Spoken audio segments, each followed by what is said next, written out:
ठीक है done. Hello बच्चों, नमस्कार। क्या हालचाल, कैसे आप सभी लोग? Good evening all of you. Good evening everyone. Hello hello hello hello hello hello hello hello hello.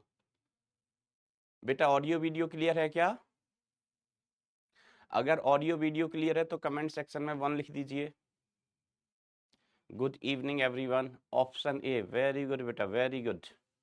तो आज हमारा लेक्चर नंबर 15 है, आधारित है स्थिर विद्युत के ऊपर।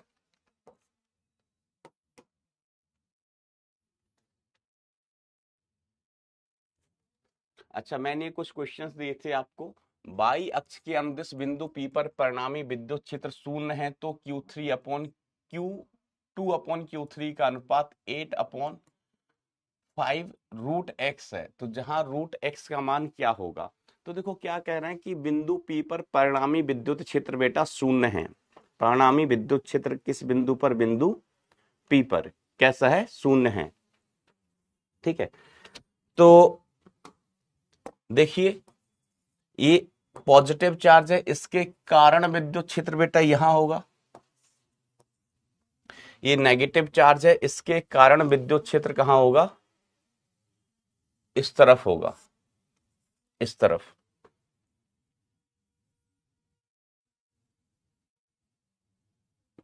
ठीक है, अब सवाल में ये कहा जाता है कि बाई अक्ष के अनुदिश परिणामी विद्युत क्षेत्र कैसा है? शून्य है।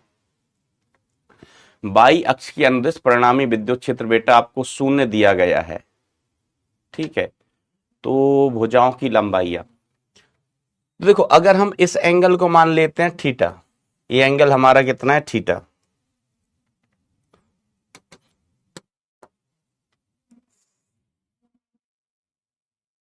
तो ये वाला एंगल भी कितना होगा? थीटा ही होगा। ये एंगल भी थीटा ही होगा।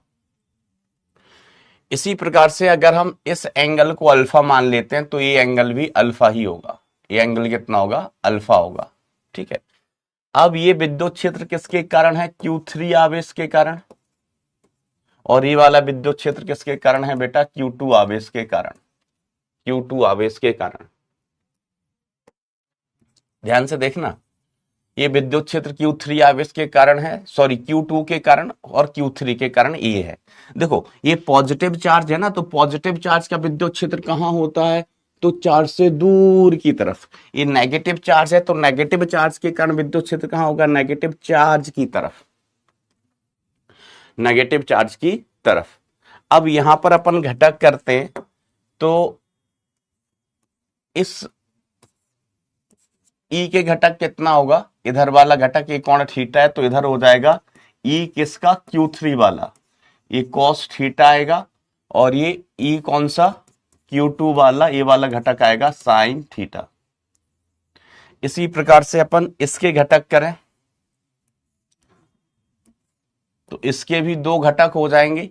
ये वाला घटक हो जाएगा ई Q3 आवेश के कारण cos अल्फा, और ये घटक होगा ई Q3 आवेश के कारण, और ये वाला घटक आएगा साइन अल्फा।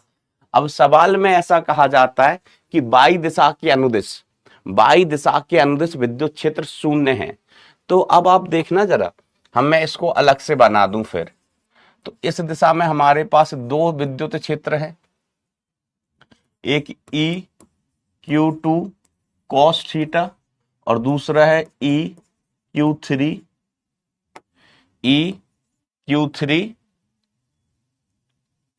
cos alpha. ये तो x दिशा में है, हमसे सवाल में बात की गई है बाई दिशा के लिए। तो बाई दिशा में 2 विद्युत क्षेत्र हैं, एक ऊपर की तरफ है ई Q2 के कारण साइन थीटा, और नीचे की तरफ है ई Q3 के कारण साइन अल्फा। तो बाई दिशा में विद्युत क्षेत्र शून्य कब होगा बेटा? तो बाई दिशा में ये 2 घटक हैं, जब ये एक दूसरे को कैंसिल कर देंगे तो विद्युत क्षेत्र हो जाएगा शून्य। ठीक है, एक घटक ऊपर एक घटक नीचे, 2 विपरीत घटक हैं। अगर ये बराबर भी हो गए, क्या हो गया बेटा? बराबर, तो विद्युत क्षेत्र कितना हो जाएगा? शून्य हो जाएगा। तो विद्युत क्षेत्र शून्य होने के लिए किस दिशा में? बाई दिशा में। तो ई नेट किस दिशा में बेटा, बाई दिशा में, इसकी वैल्यू कितनी है, 0 है।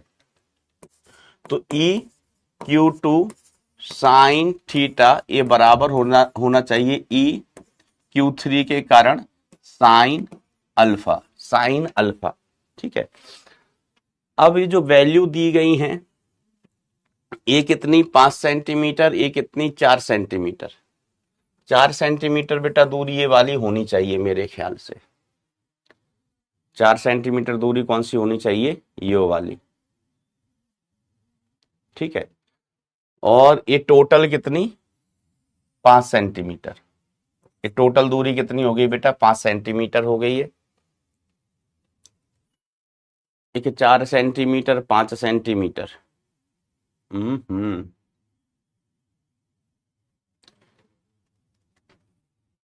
तो 4 सेंटीमीटर कहाँ, इसके साथ लिखा है, इसके साथ लिखा है, किसके साथ लिखेला है, 3 5 वो 90 डिग्री। ठीक है,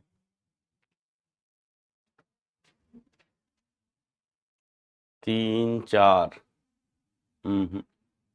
अब बेटा बस दूरियों का रह गया, इसमें दूरी ना थोड़ी सी क्लियर नहीं बनी हुई है, कॉन्सेप्ट यहीं तक है। कॉन्सेप्ट बेटा ये रहा कि बस इन दोनों को अपन बराबर बराबर कर देंगे, इन दोनों को हम बराबर बराबर कर देंगे। आंसर कितना आ रहा है, 5।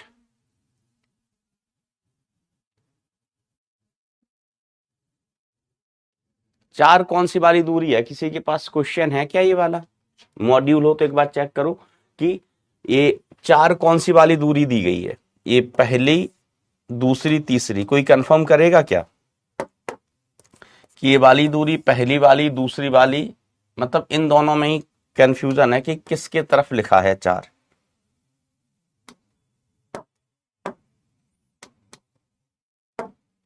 चार इसके साथ है या इसके साथ,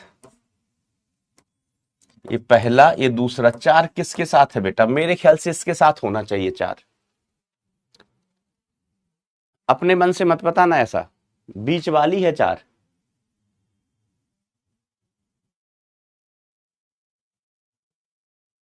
पक्का, 2 वाली 4 है, 2 वाली है 4। कुछ एक लिख रहे हैं, कुछ 2 लिख रहे हैं। इसमें देख के मत बताना, अगर आपके पास मॉड्यूल में सवाल हो तो देख के बताना। अब ऐसे कैसे बेटा,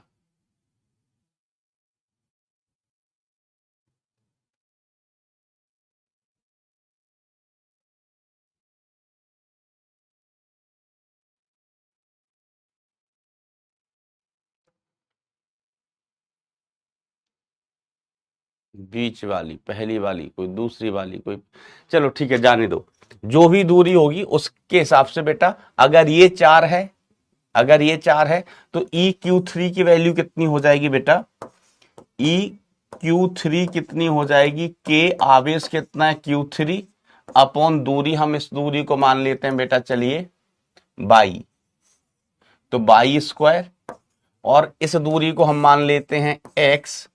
ठीक है, तो ई क्यू टू कितना आ जाएगा, के Q two upon x square, x square. ठीक है, बरोबर। ठीक है, अगर ये वाली दूरी 4 है तो हम ये भी निकाल सकते हैं और ये वाली दूरी भी ज्ञात कर सकते हैं। तो एक्स और वाई के मान अपन ज्ञात कर सकते हैं और साथ साथ थीटा के भी मान ज्ञात कर सकते हैं। साथ साथ अपन क्या कर सकते हैं बेटा, थीटा के मान भी ज्ञात कर सकते हैं। ठीक है, तो इसमें कोई कठिन चीज नहीं है। ठीक है, अगर बीच वाली दूरी 4 लेके चलें अपन, बीच वाली दूरी लेके कितनी लेके चलें, 4, तो देखो मैंने स्लाइड कॉपी की है ना वैल्यू लिखने के लिए, दूरी की वैल्यू निकालने के लिए। तो इस एंगल को मैंने थीटा बोला है, इसको बोला है क्या, अल्फा।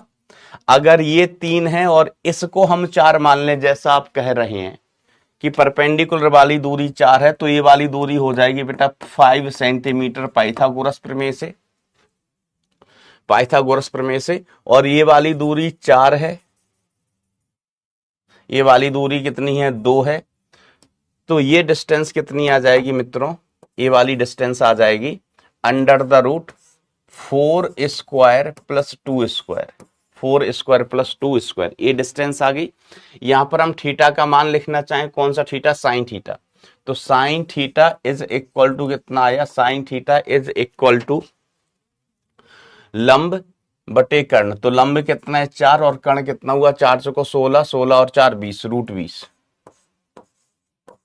ठीक है, तो इस √20 को अपन ऐसे लिख सकते हैं 4 अपॉन, चल √20 ही बना रहने दो। ठीक है, साइन अल्फा का वैल्यू हम कैसे लिख सकते हैं, sine alpha is equal to लंब बटे कर्ण, तो लंब कितना है बेटा 4 है, कर्ण कितना है 5 है, कर्ण कितना है बेटा 5। ठीक है, लंब अल्फा का मान निकालना है साइन अल्फा, तो लंब बटे कर्ण, लंब कितना है 4 और कर्ण कितना है 5 है, तो के Q2 अपॉन ये वाली दूरी x, x का मान कितना आया, इसको अपन ने x माना था और इसको हम क्या मान रहे थे बेटा बाई, तो √20 का स्क्वायर, x² मतलब √20 का स्क्वायर इज इक्वल टू नहीं, साइन थीटा की वैल्यू, साइन थीटा की वैल्यू कितनी है 4 upon √20, 4 upon √20 is equal to K Q3 upon 5 का स्क्वायर, 5 का स्क्वायर, और साइन अल्फा की वैल्यू कितनी है 4/5 है, 4/5। ठीक है, यहां से के कैंसिल आउट हो जाएगा, के बेटा कट जाएगा, ये 4 से 4 भी कट जाएगा, 4 से 4 भी कैंसिल आउट हो गया। अब बस आपको इनका अनुपात निकालना है, किस किस का, Q2 अपॉन Q3 के परिमाण का अनुपात निकालना है, मतलब सिर्फ इनका मान निकालना है। तो ये कितना हो गया बेटा Q2 upon Q3, Q2 upon Q3, तो ये हो गया √20 का स्क्वायर 20, 20 इंटू √20 डिवाइडेड बाय 5 का स्क्वायर 25 इंटू 5। अब सिंप्लीफाई कर सकते हैं, अगर वैल्यू कुछ अलग भी है तो भी तरीका कैलकुलेट करने का बेटा यही रहेगा, कैलकुलेट करने का तरीका मित्रों यही रहेगा। ठीक है, तो बस इसमें थोड़ी सी कैलकुलेशन थी, है ना। यहां के बाद की चीजें कहां पर है, नेक्स्ट स्लाइड पर।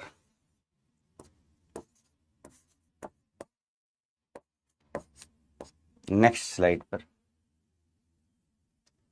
चलिए, और कौन सा सवाल दिया था, और कोई सवाल बताना है क्या बेटा, ये तो आसान कर लिया होगा, कर लिया होगा आपने, आसान सवाल है, आसान सवाल है, आसान सवाल है, आसान सवाल है, आसान सवाल है।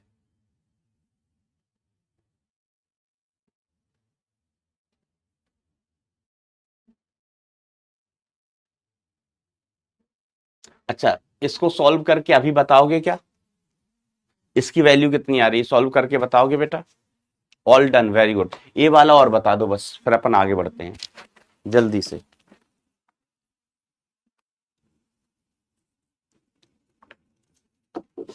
पोल पोल इन टी नहीं, एग्जाम में कितना होता है 2 मिनट, चलो 2 मिनट ही समय मैंने आपको दे दिया, कोशिश करो बेटा इसकी वैल्यू निकालो अभी।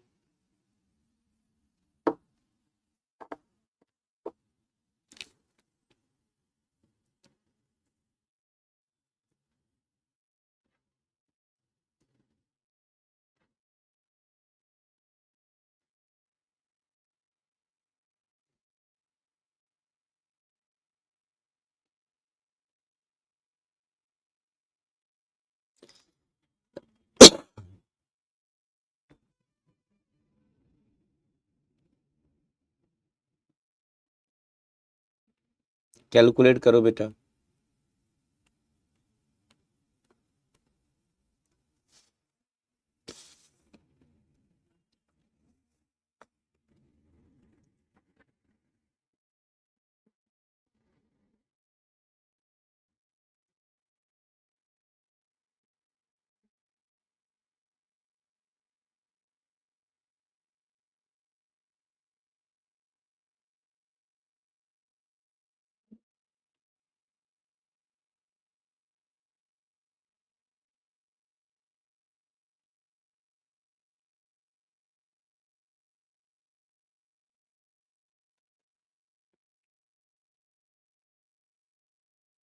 आंसर आए तो बताना भाई। बी बॉम्बे।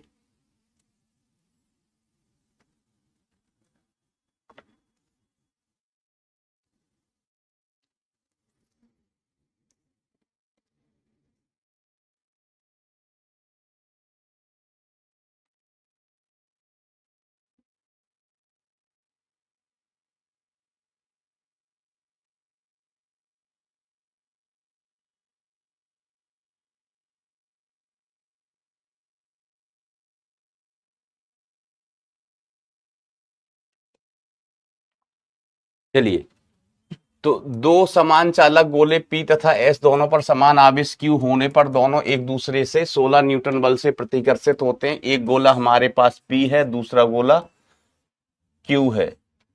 ठीक है, समान आवेश क्यू, पी तथा एस नाम है गोले का, पी तथा एस दोनों पर आवेश कितने हैं बेटा? Q Q. इस पर भी आवेश क्यू है, इस पर भी आवेश क्यू है। मान लीजिए कितनी दूरी पर है? आर दूरी पर है। तो इनमें जो बल लग रहा होगा वो कितना होगा? के आवेशों का गुणनफल क्यू स्क्वायर अपॉन बीच की दूरी का वर्ग। इस बल का मान कितना दिया गया है? 16 न्यूटन। इस बल का मान कितना दिया गया है बेटा? 16 न्यूटन दिया गया है। अब क्या कहते हैं? एक तीसरा अनावेशित समान गोला अलग अलग क्रम से दोनों से स्पर्श कराया जाता है तो पी एस में प्रतिकर्षण होगा। अब यहां पर अपना पी गोला था और यहां पर अपना एस गोला था। ठीक है, इसके बाद हम एक गोला और लेके आए हैं, वो अनावेशित है। कैसा है बेटा? अनावेशित है। तो पहले इस पर आवेश कितना है? क्यू। इस पर आवेश 0 है। हमने इन दोनों को टच कराया। जैसे ही इन दोनों को हम टच कराएंगे तो आवेश आधा आधा हो जाएगा, क्योंकि आवेश बराबर बराबर बढ़ जाता है, मैंने क्लास में सिखाया था। इस पर आधा आधा आवेश बढ़ जाएगा। इस पर आवेश क्यू था, इस पर 0 था, तो इस पर Q/2 और इस पर भी Q/2, Q/2, Q/2। ठीक है, तो इस पर आवेश कितना रह गया? अब Q/2। अब हम इनको इससे टच कराते हैं, इसको इससे टच कराते हैं। तो देखो, इस पर आवेश कितना? Q/2 और इस पर आवेश कितना था? Q। हमने इनको आपस में टच कराया तो आवेश फिर से आधा आधा बढ़ जाएगा। तो टोटल आवेश कितना है? टोटल आवेश इस केस में कितना? Q plus Q/2, 3Q/2। इस पर टोटल आवेश कितना? 3Q/2 है, तो आधा आधा बांट दो, तो 3Q/4 और इस पर भी 3Q/4। ठीक है, टोटल आवेश देखो प्रारंभिक कितना है? इस पर Q/2 और इस पर Q। इस पर इस पर Q है, इस पर Q/2 है, तो टोटल आवेश इन पर कितना हुआ? 3Q/2। अब 3Q/2 को आधा आधा बांटो, तो इस पर 3Q/4 और इस पर 3Q/4। तो अंततः जब गोले हमारे पास होंगे, ये टच बच कराने के बाद, तो यहां पर हमारे पास P गोला, यहां पर S गोला। P गोले पर आवेश Q/2, S गोले पर आवेश 3Q/4, 3Q/4। ठीक है, अब इनको उसी दूरी पर रख दिया R, तो नया बल कितना हो जाएगा? अब F new is equal to K आवेशों का गुणनफल Q/2 और 3Q/4 अपॉन आर स्क्वायर, तो K की वैल्यू कितनी आ गई? ये 3/8 K Q square upon r square. तो 3/8 K Q square upon r square की वैल्यू कितनी हुई? 16 थी। कितनी थी बेटा? 16 न्यूटन। इस सवाल में दी गई थी। ठीक है, इसकी वैल्यू कितनी है बेटा? 16 है। अब काटा कूटा मचा देते हैं, तो 8 दूनी 16, आंसर आया 6 न्यूटन। 3Q/8। यस, आंसर कौन सा आया बेटा? बी बॉम्बे। तो ऐसे सवाल अपन ने क्लास में बहुत सारे किए थे। Very good, very good.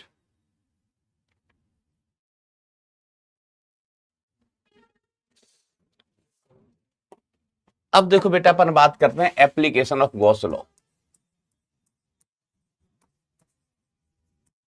Application of Gauss law, Gauss के नियम के अनुप्रयोग।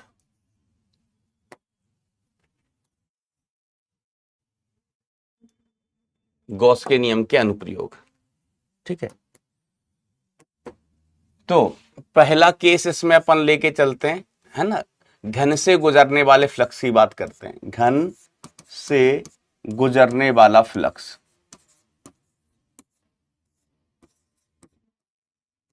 घन से गुजरने वाला फ्लक्स, ठीक है मास्टर, कर लो बात। तो इसमें अलग अलग केसेस अपन डील करेंगे। पहला केस, केस 1, आवेश घन के केंद्र पर रखा है, केंद्र पर रखा है, आवेश घन के केंद्र पर रखा है। तो एक, तो घन व इसके एक पृष्ठ से गुजरने वाला फ्लक्स,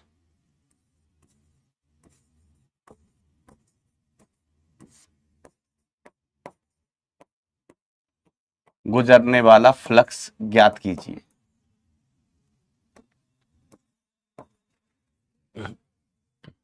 इसका आंसर बी बॉम्बे आया था भाइयों, वेरी गुड। चलिए, तो घन व इसके एक पृष्ठ से गुजरने वाला फ्लक्स ज्ञात अपन को करना है। तो आइए देखो बेटा, घन बनाते हैं सबसे पहले।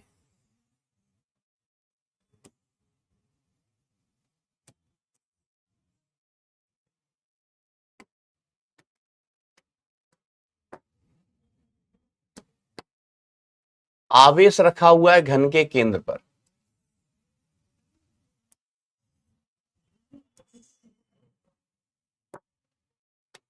आवेश कहां रखा है बेटा, घन के केंद्र पर। आवेश कितना है, प्लस क्यू। तो देखो, हम घन को ही क्या मान लेते हैं, गॉसीय सतह। घन को क्या मान लेते हैं अपन, गॉसियन सरफेस। गॉस लॉ के एप्लीकेशन है। घन को हम क्या मान लेते हैं बेटा, गॉसियन सरफेस, बोले तो गॉसीय सतह। ठीक है मास्टर, घन को गॉसीय सतह मान लीजिए, मान लिया। अब इस घन की एक गॉसीय सतह मान लिया ना, तो हम कहें पूरे घन से गुजरने वाला फ्लक्स, पूरे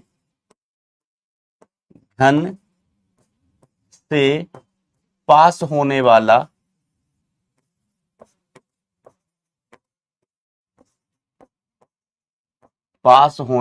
फ्लक्स, पूरे घन से पास होने वाला फ्लक्स। तो बेटा पूरे घन से पास होने वाला फ्लक्स कितना होगा, तो गॉसीय सतह हमने किसको ले लिया, घन को ही। ठीक है, देखो गॉस लॉ लगाने के लिए अपन क्या करते हैं, आवेश को बंद कर दो, आवेश को बंद कर दो सिमिट्रिकल रूप से, सममिताकार रूप से। तो आवेश को बंद करने के लिए हमें एक पृष्ठ की आवश्यकता होगी, और उस पृष्ठ को हम क्या नाम देते हैं सर, उस पृष्ठ को हम नाम देते हैं गॉसीय सतह। तो एक घन ही अपनी गॉसीय सतह हो गई। घन क्या होगी बेटा, गॉसीय सतह। तो अब इस गॉसीय सतह से गुजरने वाला फ्लक्स हमें निकालना है। तो इस गॉसीय सतह के अंदर बंद कितना आवेश है, तो सर इस गॉसीय सतह के अंदर आवेश क्यू बंद है। कितना आवेश है बेटा, क्यू बंद। तो इस पूरे घन से गुजरने वाला फ्लक्स कितना हो गया, क्यू अपॉन एप्सिलॉन नॉट। क्योंकि गॉस अंकल क्या कह गए थे कि किसी बंद सतह से गुजरने वाला फ्लक्स कितना होता है, तो Q enclosed upon epsilon not, Q enclosed upon epsilon naught. ठीक है बेटा, अब पूरे घन से गुजरने वाला तो फ्लक्स हमें मिल गया। अब हम एक सतह से गुजरने वाला फ्लक्स निकालें, एक सतह से गुजरने वाला फ्लक्स ज्ञात करते हैं। तो अब ये बताओ कि जो फ्लक्स बाहर आ रहा होगा वो घन की कितनी सतहों से बाहर आ रहा है, तो सर फ्लक्स बाहर आएगा घन की 6 सतहों से। कितने सतहों से बेटा, 6 सतहों से।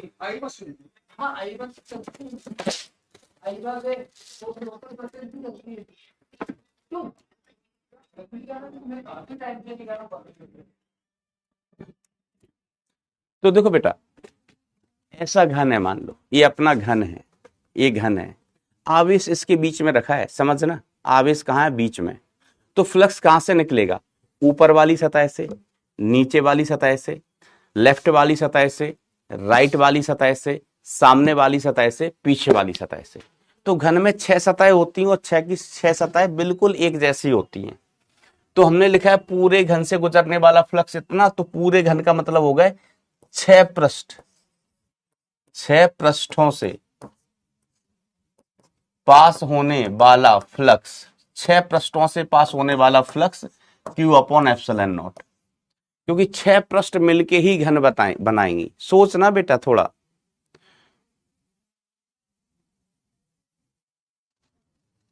6 पृष्ठ मिलके ही क्या बनाएंगी बेटा, घन बनाएंगी। अब हम लिखें एक पृष्ठ से, एक पृष्ठ से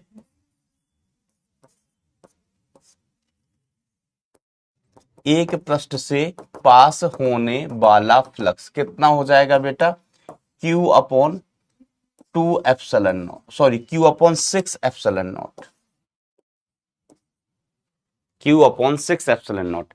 6 पृष्ठ से कितना निकल रहा है, Q अपॉन एप्सिलॉन नॉट, तो एक पृष्ठ से कितना निकलेगा, Q upon 6 epsilon not, Q upon 6 epsilon not.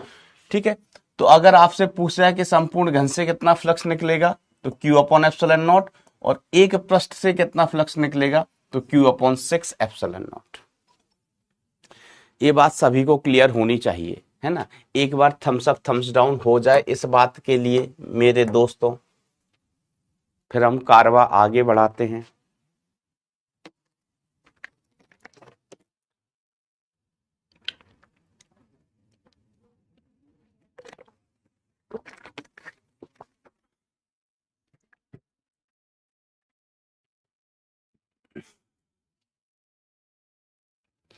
फिर हम कारवा को आगे बढ़ाते हैं।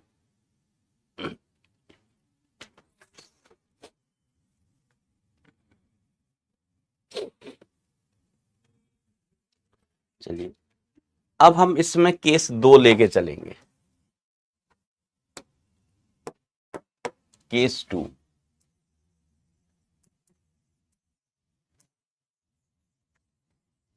केस 2, आवेश घन की एक सतह के सेंटर में रखा है, सेंटर में रखा है। तो घन से गुजरने वाला फ्लक्स, घन से पास होने वाला फ्लक्स,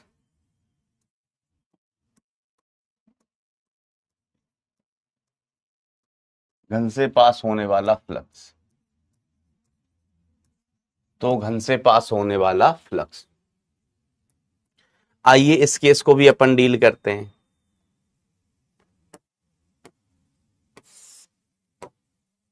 वेरी गुड बेटा, वेरी गुड। तो देखो इस बार आवेश कहां रखा हुआ है, घन के एक पृष्ठ के सेंटर पर।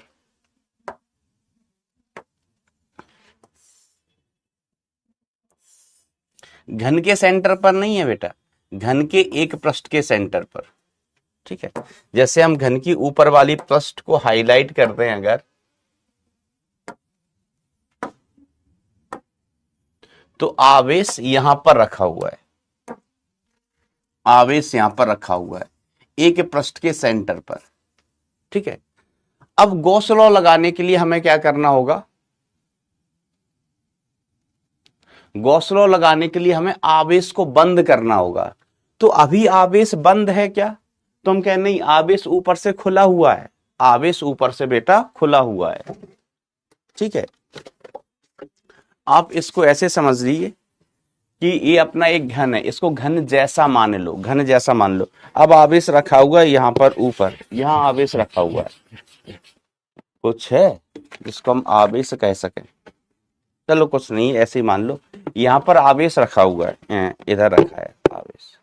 अब हमें इसको बंद करना है, तो बंद करने के लिए क्या करना होगा, हमें एक घन और इसके ऊपर रख देना है। जैसे एक डब्बा है, एक डब्बा है तो आवेश नीचे से तो बंद है, नीचे से आवेश बंद है। अब इधर ऊपर से खुला है, ऊपर से दिख रहा है, तो हम एक और घन इसके ऊपर रख देते हैं। क्या करेंगे बेटा, एक घन और इसके ऊपर रख देंगे। समझ में आ रही बात। तो इसको बंद करने के लिए हम एक घन और लेके आते हैं। सर कहां से लाओगे, सब्जी मंडी चले जाएंगे, सब्जी मंडी में घन ही घन मिलते हैं। सब्जी मंडी में क्या मिलते हैं, घन घन ही मिलते हैं। हम अपने यहाँ की सब्जी मंडी को घन मंडी कहते हैं। क्या कहते हैं, घन मंडी।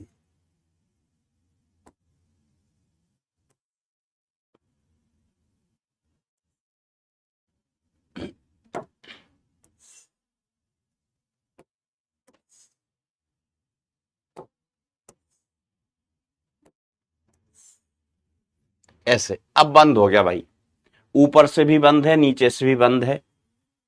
अब गॉसियन सरफेस आपको अपन किसको बनाएंगे बेटा, गॉसियन सरफेस बनाएंगे बेटा अपन ये दो घन को मिला के जो बड़ी सतह बनी है, ठीक है, ये हमारी गॉसी सतह हो गई, है ना, ये पूरी अपनी गॉसीय सतह है पूरी। तो गॉसीय सतह से गुजरने वाला फ्लक्स गॉसियन सरफेस से पास होने वाला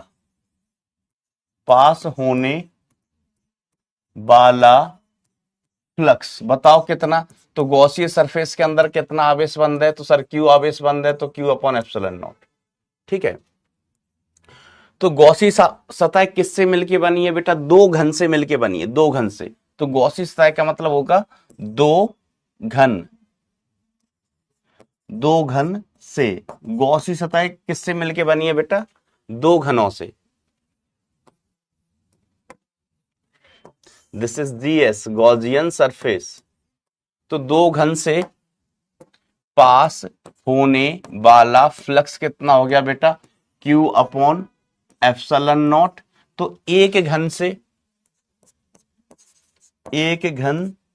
से पास होने वाला फ्लक्स कितना हो गया, Q upon 2 epsilon not, Q upon 2 epsilon naught, ठीक है।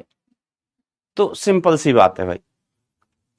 अच्छा, अब इस केस में सर ये नहीं पूछ सकते हैं क्या कि एक पृष्ठ से गुजरने वाला फ्लक्स बताओ, किसी एक पृष्ठ से गुजरने वाला फ्लक्स। तो हम कहें नहीं, यहां पर हम किसी, इस केस में फिलहाल किसी एक पृष्ठ से गुजरने वाला फ्लक्स नहीं देख सकते, नहीं ज्ञात कर सकते, नहीं पूछ सकते आपको। क्योंकि सभी पृष्ठ सममिताकार नहीं है, सभी पृष्ठ सममिताकार नहीं है ना, अलग अलग। जैसे ये अगर हम इस सतह की बात करें तो इस सतह से कुछ अलग फ्लक्स निकलेगा, और इस ऊपर वाली सतह की बात करें तो इस सतह से अलग फ्लक्स निकलेगा, दोनों सममिताकार नहीं है। देखो ये आवेश से अलग दूरी पर है और आवेश से इसकी दूरी अलग है, तो अलग अलग सतहों से अलग अलग फ्लक्स निकल रहा होगा, ठीक है। तो इस केस में ये नहीं पूछ सकते कि किसी एक सतह से कितना फ्लक्स गुजरेगा, क्योंकि सभी से सेम नहीं गुजरेगा, सभी सतहों से सेम फ्लक्स नहीं गुजरेगा। हमारे मित्र पूछ रहे हैं सर गॉसी सतह कुचालक होती है क्या। बेटा वास्तव में कोई गॉसी सतह नहीं होती, ये काल्पनिक सतह है। काल्पनिक अपन ऐसे मान लें यहाँ आवेश बना है, रखा है, तो हम एक कल्पना करें कि मान लो ऐसा गोला होता, वास्तव में नहीं होती गॉसी सतह, ये हम काल्पनिक मानते हैं, ठीक है। तो मुझे उम्मीद है ये केस आपको क्लियर होगा। अब देखिए दोस्तों तीसरा केस, केस 3। आवेश एक घन की भुजा के भुजा के मध्य बिंदु पर रखा है, मिड पॉइंट पर रखा है।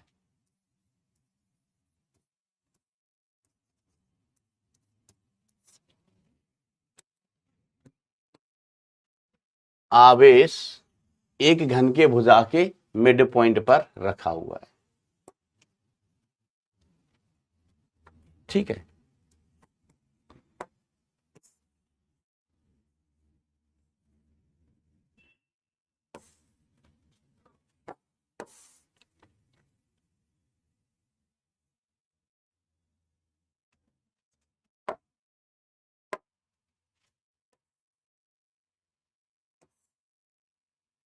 तो अब आप जरा कल्पना करो कि आपको इस आवेश को बंद करना है, इस आवेश को आपको बंद करना है, तो कितने घन की आवश्यकता होगी? जरा सोच के बताओ, सोचो। चारों तरफ से बंद करना है, चहुं ओर से आवेश को सुरक्षित करना है, तो कितने घन की आवश्यकता होगी? सोचो जरा।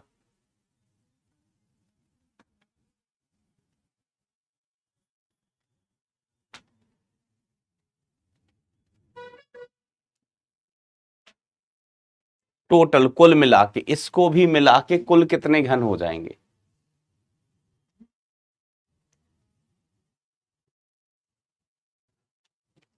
इसको भी मिला के कुल घन कितने लगेंगे?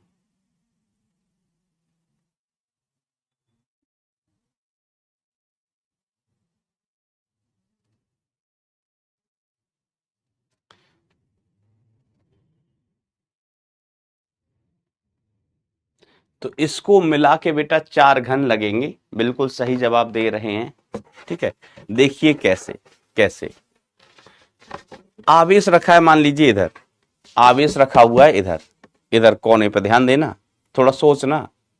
आवेश यहां रखा है, तो इस आवेश को साइड से बंद करना है, तो हमें एक घन यहां रखना पड़ेगा, एक घन यहां रखना पड़ेगा।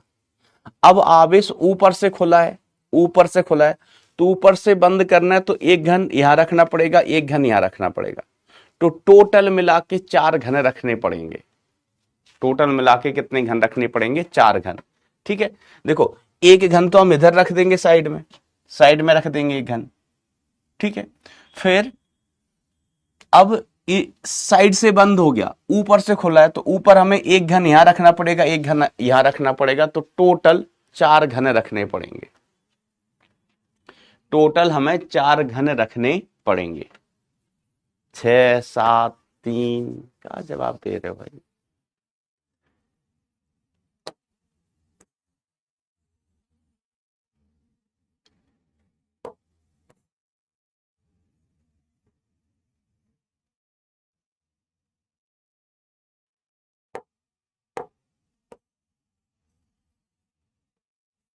एक का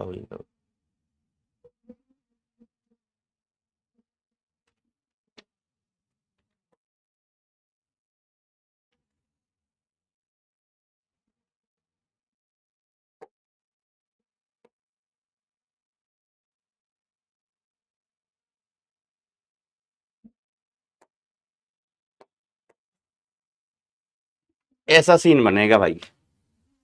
आवेश कहां रखा हुआ है? यहां पर आवेश यहां रखा हुआ है, तो हमें टोटल कितने घन लग जाएंगे बेटा? 4 घन। ठीक है, एक घन, दूसरा घन, तीसरा घन, चौथा घन, चौथा घन, ये 4 घन लगेंगे। कितने घन लगेंगे बेटा? 4। तब ये चारों तरफ से बंद हो पाएगा।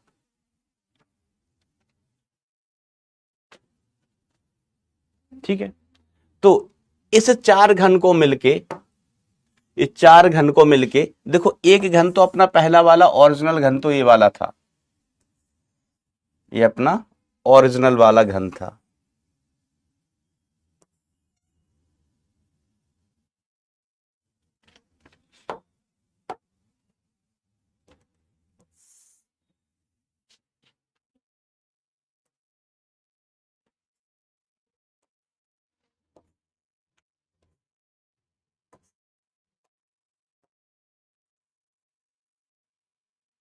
ठीक है, ये वाला अपना ओरिजिनल घन था। ठीक है, इसके भुजा के केंद्र पे रखा था, तो बंद करने के लिए हमें एक घन यहाँ चाहिए, एक यहाँ चाहिए, एक यहाँ चाहिए। आई होप ये बात आपको क्लियर होगी। ठीक है, तो इस चार घन मिलके जो सतह बनी है इसको हम क्या कहेंगे, गॉसी सतह। इसके अंदर आवेश बंद है।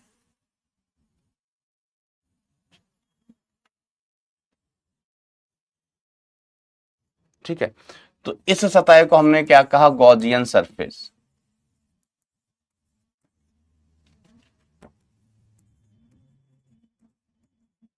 Gaussian surface. तो गॉसीय सतह, गॉसियन सरफेस से पास होने वाला फ्लक्स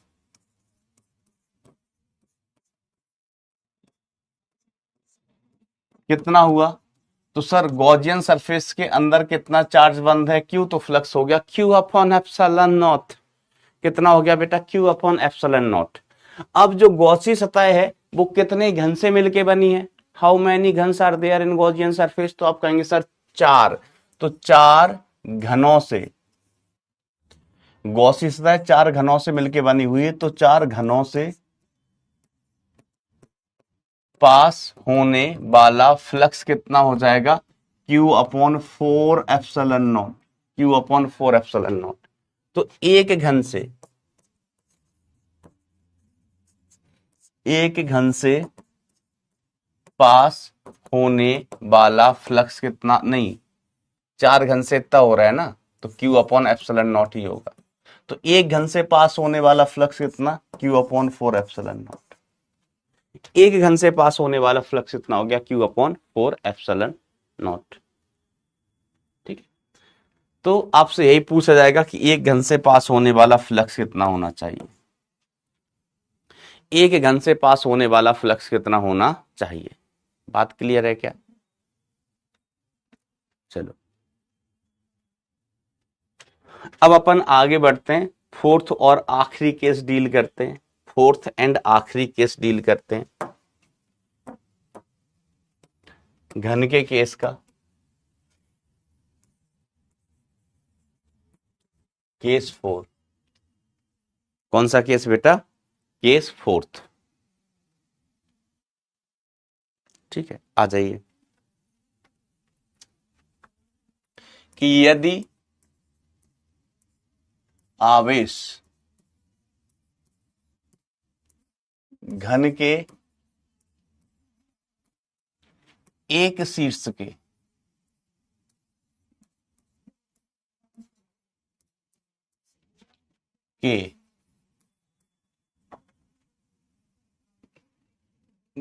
यदि आवेश घन के एक शीर्ष के ऊपर रखा हो या एक शीर्ष पर रखा हो,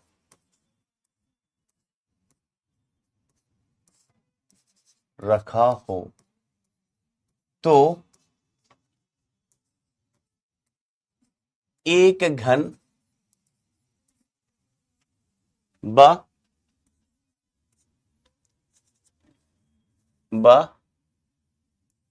घन की घन के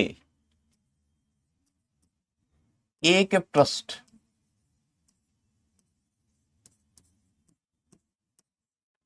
से पास होने वाला फ्लक्स,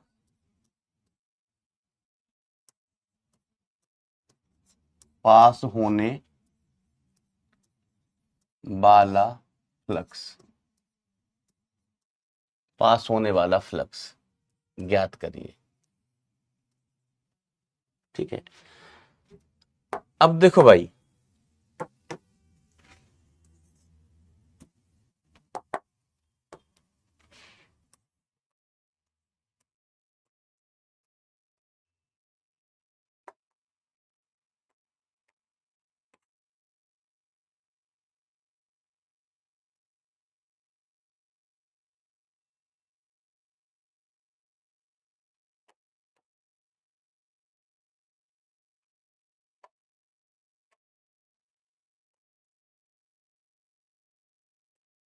जरा सोचो कि आवेश कहां रखा हुआ है, आवेश यहां रखा हुआ है, यहां पर आवेश रखा हुआ है, घन के एक शीर्ष पर, घन के एक शीर्ष पर आवेश रखा हुआ है। तो हमें एक घन और एक घन की एक पृष्ठ से पास होने वाला फ्लक्स निकालना है। तो इस आवेश को बंद करने के लिए हमें कुल कितने घन की आवश्यकता हो जाएगी? इस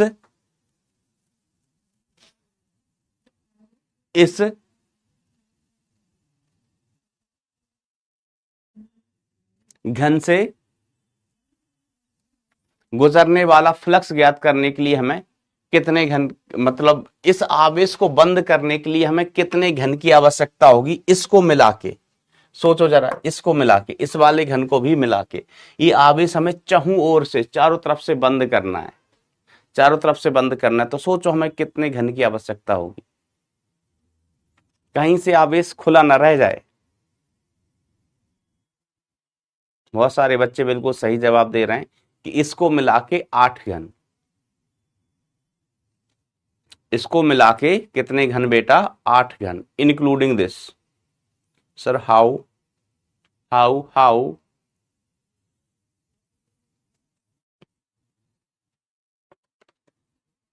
तो ऐसे सोचो बेटा, ये हमारा डिब्बा, इसको मान लो घन, इसको मान लो घन, आवेश कहां रखा हुआ है? इधर इस कोने पर आवेश यहां रखा हुआ है, ठीक है।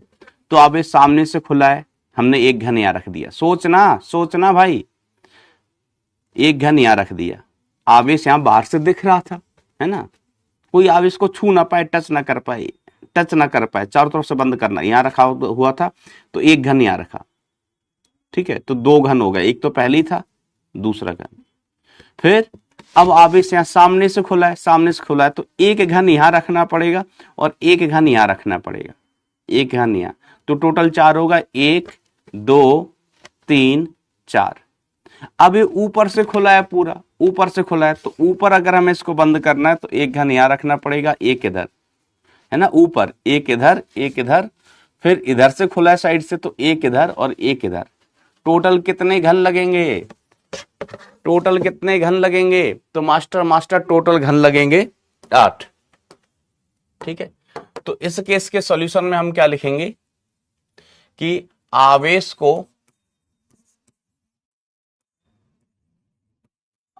को चारों ओर से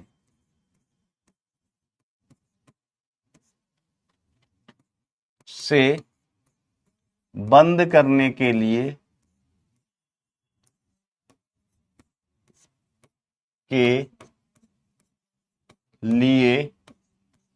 कुल 8 घन, कुल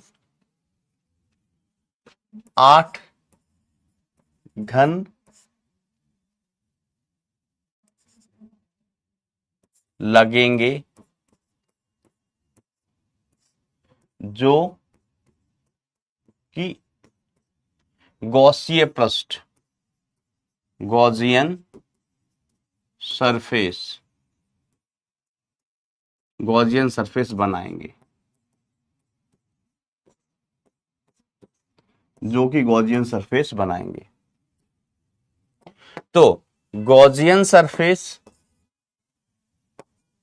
से पास होने वाला फ्लक्स, गॉसियन सरफेस से पास होने वाला फ्लक्स, तो Q अपॉन एप्सिलॉन नॉट, ठीक है मास्टर। तो गॉसियन सरफेस किससे मिलके बनी? 8 घन से, तो 8 घनों से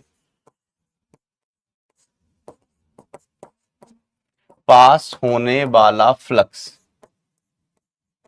कितना हो जाएगा? Q अपॉन एप्सिलॉन नॉट, 8 घन, गॉसियन मतलब 8 घन, ठीक है। आइए, तो एक घन से पास होने वाला फ्लक्स क्या होगा? एक घन से पास होने वाला फ्लक्स कितना हो जाएगा? Q upon 8 epsilon not, Q upon 8 epsilon not, एक घन से पास होने वाला फ्लक्स। अब हम जो एक घन से पास होने वाला फ्लक्स इतना है, तो एक घन की कितनी पृष्ठों से फ्लक्स पास हो रहा होगा, फ्लक्स बाहर निकल रहा होगा। एक घन की कितनी सतहों से फ्लक्स बाहर निकल रहा होगा, कोई बताएगा? सोचो जरा, एक घन से पास होने वाला फ्लक्स इतना है, तो एक घन की कितनी सतहों से फ्लक्स बाहर निकल रहा होगा? बाहर, कहां? घन के बाहर निकल रहा होगा। चंद्र प्रकाश लिख रहे हैं कि रॉन्ग है। बेटा हमको रॉन्ग ही आता है, राइट आता ही नहीं है, हमको रॉन्ग ही आता है।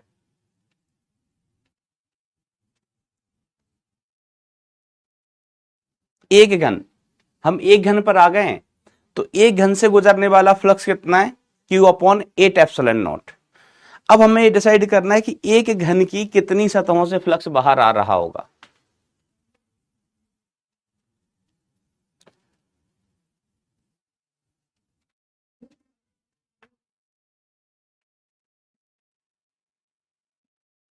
तो कुछ बच्चे सही जवाब दे रहे हैं, 3, ज्यादातर बच्चे गलत जवाब दे रहे हैं। देखो बेटा, सुनो सुनो, ध्यान से सुनो, ध्यान सुनो, फिर आंसर करना। कि फ्लक्स उसी सतह से बाहर आएगा जो खुली होगी, फ्लक्स उसी सतह से बाहर आएगा जो कि खुली हुई होगी। आवेश हमने रखा था यहां। अब ध्यान देना, अब ये एक घन की बात कर रहे हैं, तो एक घन की कितनी सतहों से फ्लक्स बाहर आएगा, यहां पर रखा हुआ है।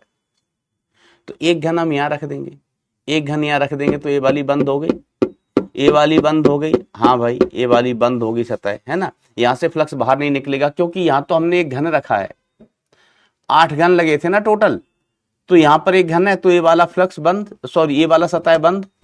फिर हमने एक घन यहां भी रख दिया था, तो ये वाला भी सतह बंद, ये वाला भी सतह बंद। और फिर हमने इसके ऊपर भी एक घन रखा था, ऊपर भी एक घन रखा था, एक घन यहां रखा, एक घन ऊपर रखा, एक घन इधर रखा, तो 3 सतहें तो ब्लॉक हो गई, 3 सतहें तो ब्लॉक हो गई।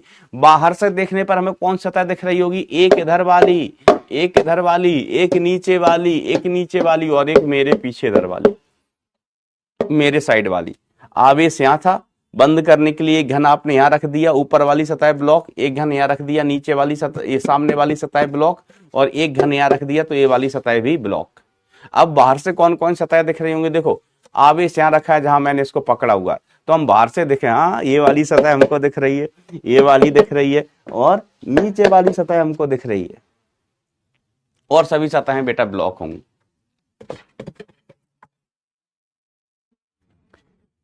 तो यहां पर आप नोट डाल के लिख सकते हैं,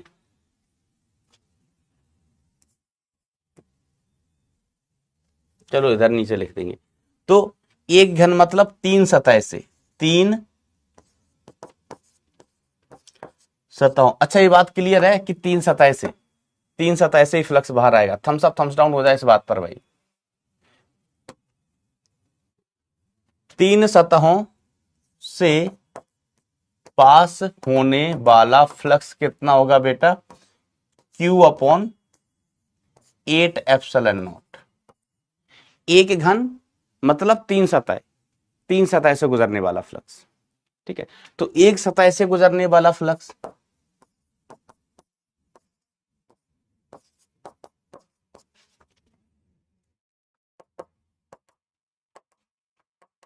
तो हो जाएगा Q upon 8 epsilon not into 1/3, 1/3, ठीक है। 3 सतह से गुजरने वाला फ्लक्स इतना, तो एक सतह से गुजरने वाला flux Q upon 8 epsilon not upon 3, 1/3 कर दो या अपॉन 3 कर दो, इसको जेडी आपकी मर्जी।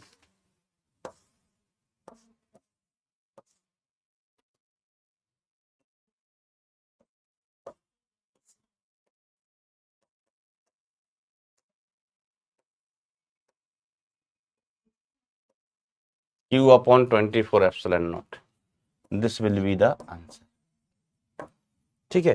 तो ये दो सवाल पूछे जाते हैं, एक क्या, एक घन से पास होने वाला फ्लक्स और एक पृष्ठ से पास होने वाला फ्लक्स, और यही केस सबसे इंपॉर्टेंट होता है चारों में। ये वाला इंपॉर्टेंट है और पहला वाला, बीच के दो केस शायद कभी पूछ लें,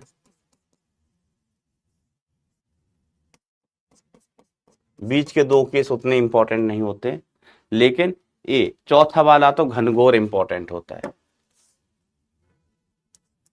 घनघोर इंपॉर्टेंट केस होता है।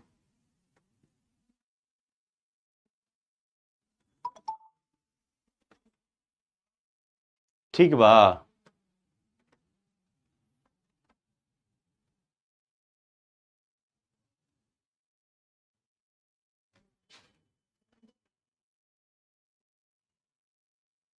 सही है बेटा, कोई कंफ्यूजन है? आप देखो बेटा, ये दोनों के लिए पर्ल, ये दोनों के लिए ही इंपॉर्टेंट है, बोर्ड के लिए भी और जेई के लिए भी।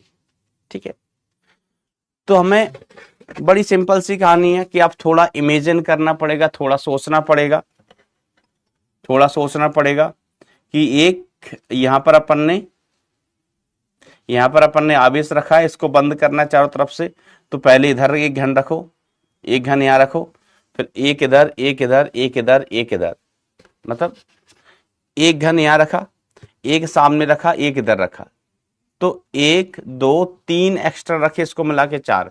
तो नीचे से बंद हो गया, ऊपर से बंद करने के लिए चार घन चाहिए, एक इधर, एक इधर, एक इधर, एक इधर, तब ये चारों ओर से बंद होगा, तब ये चारों ओर से बंद होगा। आप बंद करके देख लो बेटा, सोच लो कि यहां पर आवेश रखा है, हमें ये कहीं से भी दिखना नहीं चाहिए, तो पहले एक घन यहां रखना पड़ेगा, एक इधर रखना पड़ेगा।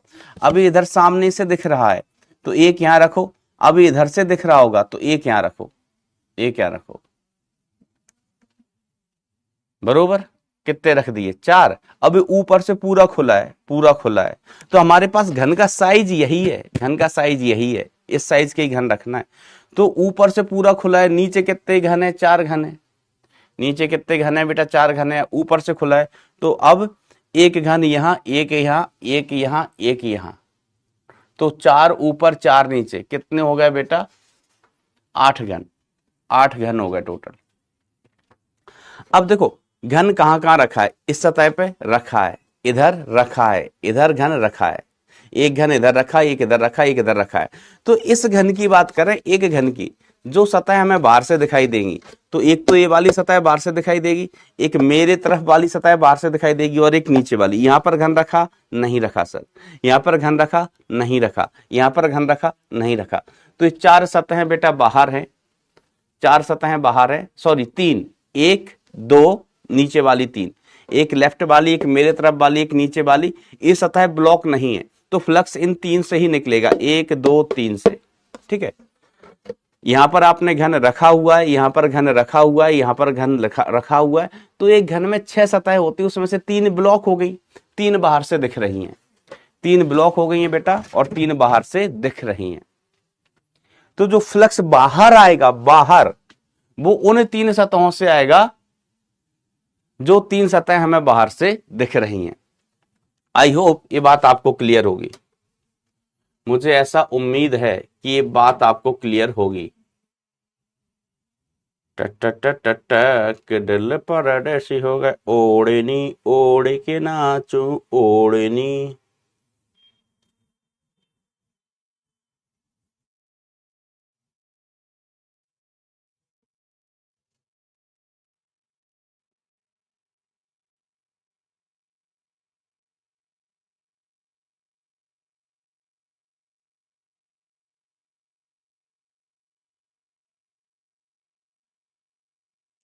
कोई काम का नहीं।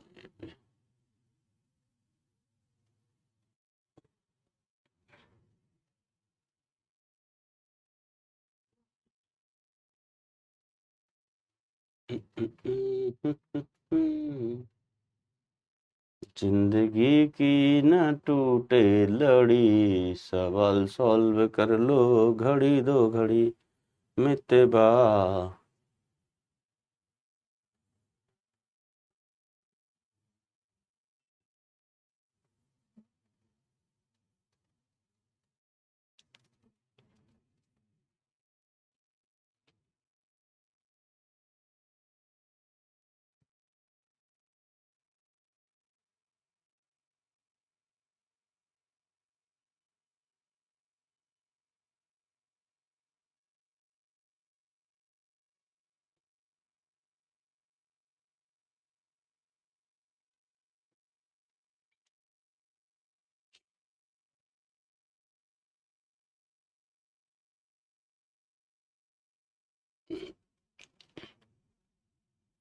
ना, तो इसमें तो कुछ नहीं, वो लाइंस ऑफ फोर्स ही होती है भाई, और क्या है।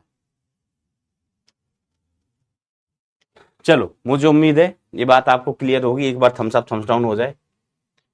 कंफ्यूजन है और सोचना, एक बारी कंफ्यूजन हो तो एक बारी और सोचना, ठीक है। वैसे होना नहीं चाहिए अब कंफ्यूजन,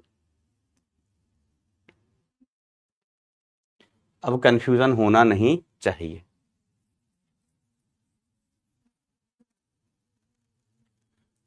सर, गोले सर्कल में कितने पृष्ठ होते हैं? गोले और सर्कल को अलग अलग करो, गोला अलग चीज होता है, सर्कल अलग चीज होता है। और सर्कल में पृष्ठ नहीं होता है, गोले में एक ही पृष्ठ होता है ना, गोलीय पृष्ठ है ना, जैसे बॉल होती है उसमें एक ही सतह होती है। सर्कल में कोई सतह नहीं होती, सर्कल तो एक तार होता है जिसके सिर्फ किनारे किनारे किनारे किनारे होते हैं, सतह नहीं होती। सतह किसकी होती है बेटा? डिस्क की, चकती की। तो चकती में बेसिकली वैसे तो एक ही सतह होती है, लेकिन अपन ऐसे देखें कि इस साइड से देखें तो एक सतह दिखाई देगी, उधर से देखें तो दूसरी सतह भी, ठीक है। मैंने 3D में कुछ बताया ही नहीं है बेटा, 3D नॉट क्लियर। देखो, इनको कुछ नया चीज दिख रहा हो ना कि सर 3D नॉट क्लियर, मैंने बताया ही नहीं 3D में, मैं तो खुद देख रहा था कि क्या हो रहा है उधर, क्या क्या है उसमें। चलिए, अब हम आगे बढ़ते हैं। आगे बढ़ते हुए अपन बात करते हैं, ये इंपॉर्टेंट चीज है बोर्ड के लिए, जेई के लिए तो बेटा हर एक चीज इंपॉर्टेंट है कि गॉस की प्रमेय की सहायता से सवाल ऐसा आता है, सवाल ऐसा पूछ जाता है कि गॉस प्रमेय की सहायता से, गॉस प्रमेय की सहायता से कूलाम्ब के नियम की व्युत्पत्ति, मतलब कूलाम्ब के नियम को सिद्ध करिए,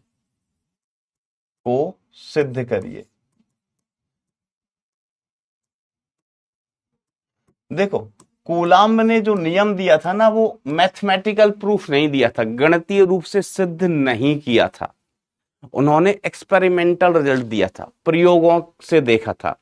कूलाम्ब ने प्रयोग कर करके देखा था कि आवेशों के मध्य लगने वाला बल आवेशों के गुणनफल के समानुपाती होता है, और आवेशों के मध्य लगने वाला बल उनके बीच की दूरी के व्युत्क्रमानुपाती होता है। और फिर अंततः रिजल्ट हो गया था कितना? के Q1 Q2 upon r square, के Q1 Q2 upon r square, ठीक है। तो ये एक्सपेरिमेंटल रिजल्ट था बेटा, प्रयोगों से, सिद्ध नहीं किया था कूलम साहब ने। इसको सिद्ध किसने किया? इसको सिद्ध किया बेटा फिर बाद में जाके गॉस साहब के नियम से, अपन ने सिद्ध कर लिया गॉस साहब के नियम से। तो देखो, गॉस साहब का जब हम नियम लगाएंगे तो महत्वपूर्ण चीज ये है गॉसी सरफेस डिसाइड करना कि हम गॉसी सरफेस किस प्रकार से बनाएं। तो हमने कहा एक हमारे पास आवेश है, कितना है? Q1, ठीक है। अब इस आवेश से r दूरी पर हम विद्युत क्षेत्र निकालना चाहते हैं गॉस के नियम की सहायता से। इस आवेश से r दूरी पर हम विद्युत क्षेत्र निकालना चाहते हैं। तो अगर हमें गॉस की प्रमेय का उपयोग करना है, गॉस की प्रमेय लगानी है, तो भैया हमें गॉसी सतह बनानी पड़ेगी, गॉसी सतह। और गॉसी सतह ऐसी होनी चाहिए कि आप आवेश को चारों ओर सममिताकार रूप से, कौन से कार्य से? सममिताकार रूप से बंद कर सके। तो जरा सोचो, हमारे पास एक बिंदु आवेश है, उसको हमें चारों ओर से, इमेजिन करो, सोचो, कल्पना करो, एक बिंदु आवेश है, उसको हमें चारों ओर से सममिताकार रूप से बंद करना है। तो सतह कैसी होनी चाहिए? सतह किस प्रकार की लें अपन? गॉसीय सतह कैसी लें? एक आवेश को चारों ओर से हमें बंद करना है, और आवेश कैसा है? बिंदु आवेश है, बिंदु। कैसा आवेश है? बिंदु आवेश है, बिंदु।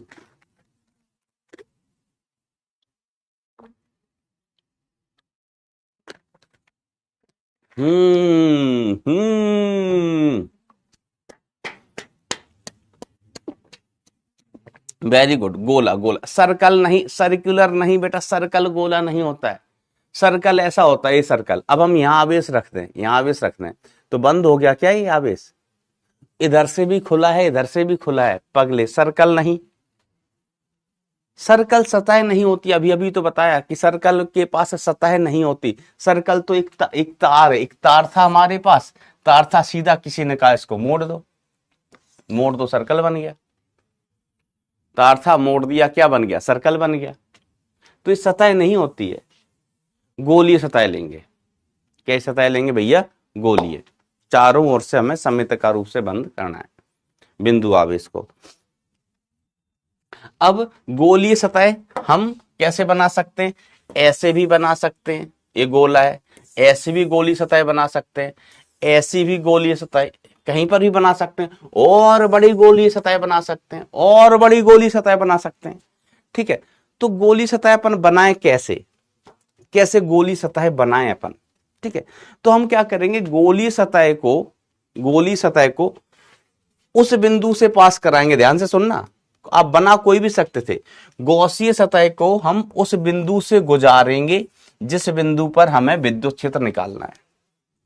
जिस बिंदु पर हमें क्या करना है? विद्युत क्षेत्र निकालना है। सर क्यों यहीं से पास क्यों कराएंगे? बेटा वो इसलिए, देखो जब हम गॉस का स्टेटमेंट यूज करेंगे, तो हमने कल गॉस के नियम की सहायता से एक स्टेटमेंट लिखा था, E सदिश डॉट A सदिश is equal to Q enclosed upon epsilon naught. ठीक है, Q enclosed upon epsilon naught. यहां पर एरिया वेक्टर, ये क्या होता है बेटा? गॉसी सतह का एरिया वेक्टर। ये क्या होता है बेटा? गॉसीय सतह का, गॉसीय सतह का क्षेत्रफल, गॉसी सतह का क्षेत्रफल।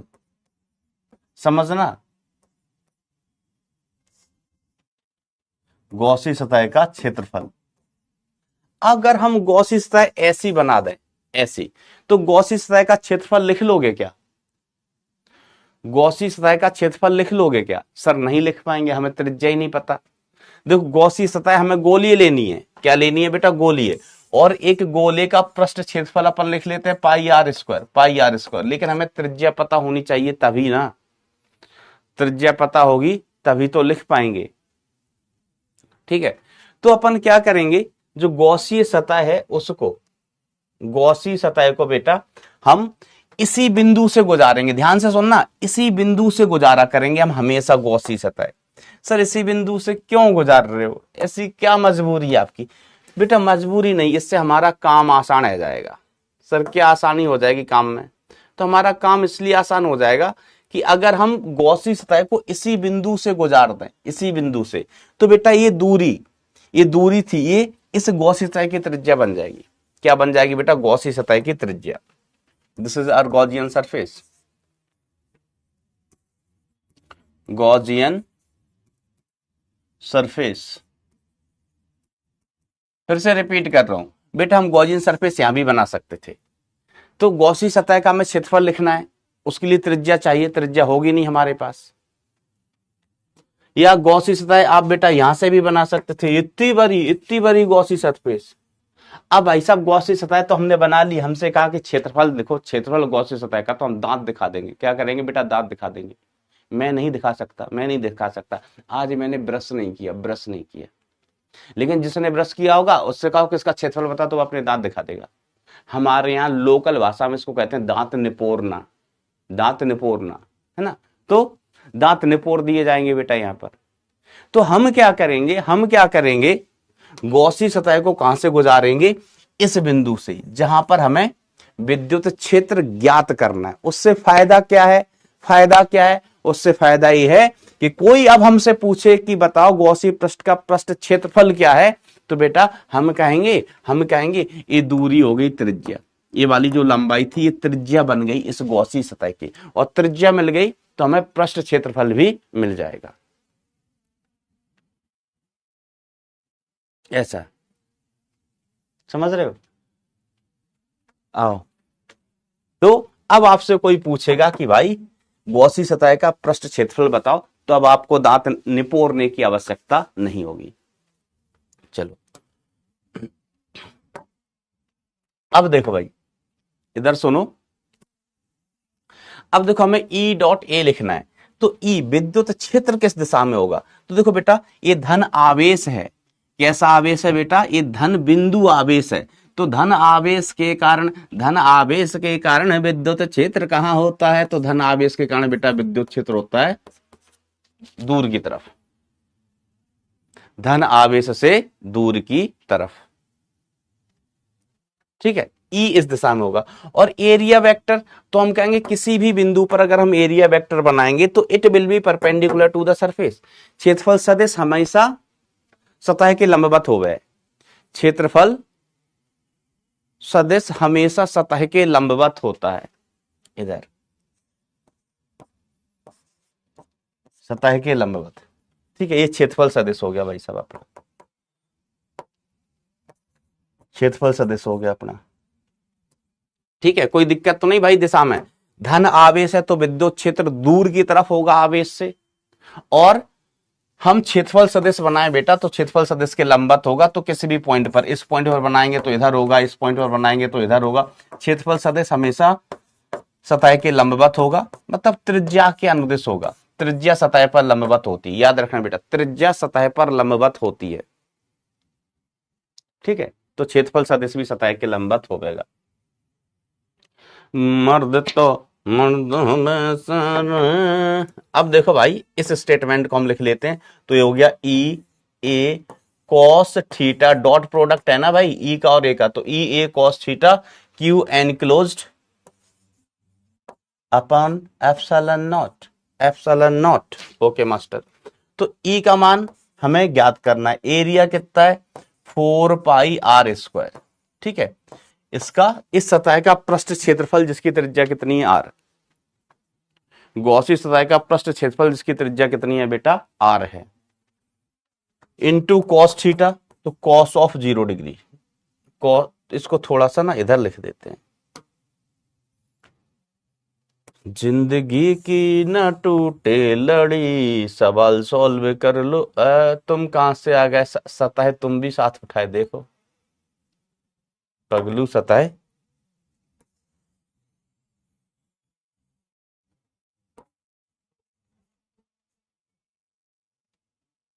देखिए, तो इधर अपन क्या लिखेगा? कॉस थीटा, मतलब थीटा कितना है? 0। क्यू एनक्लोज्ड कितना है बेटा? Q1 upon epsilon not, Q1 upon epsilon naught.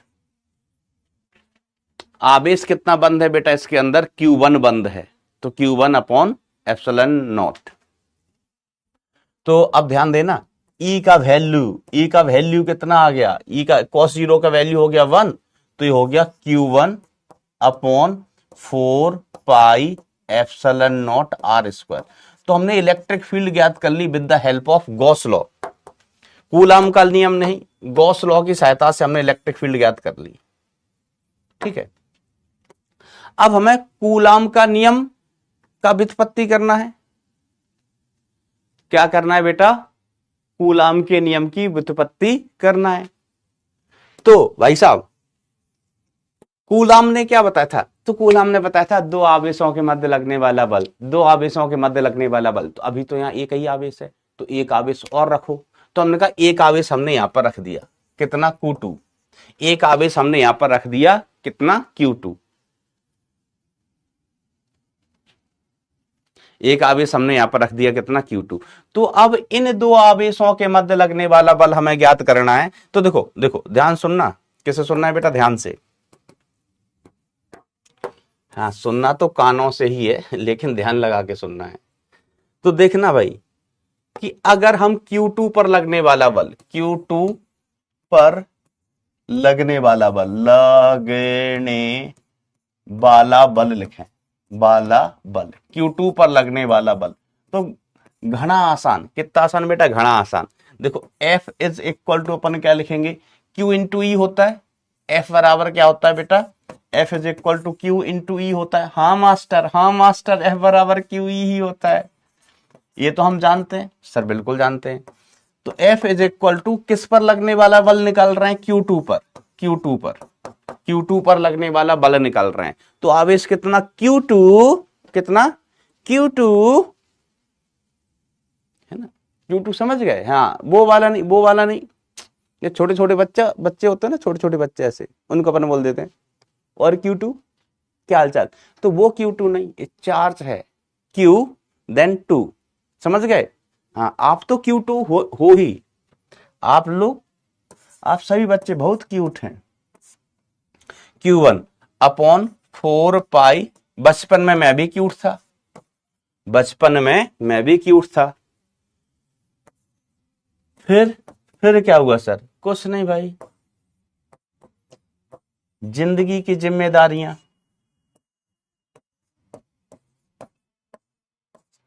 तो F is equal to Q1 Q2 upon 4 pi epsilon naught are square, Q1 Q2 upon 4 pi epsilon naught are square. यही तो कह गए थे कौन, कूलम अंकल, कि दो आवेशों के मध्य लगने वाला बल Q1 Q2 upon 4 pi epsilon naught are square. तो यही बेटा कूलाम का नियम है, this is the Coulomb's law.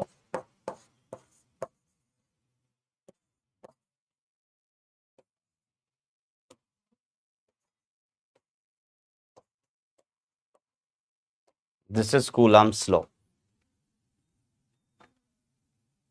समझ गए बेटा बात को। हाँ मास्टर,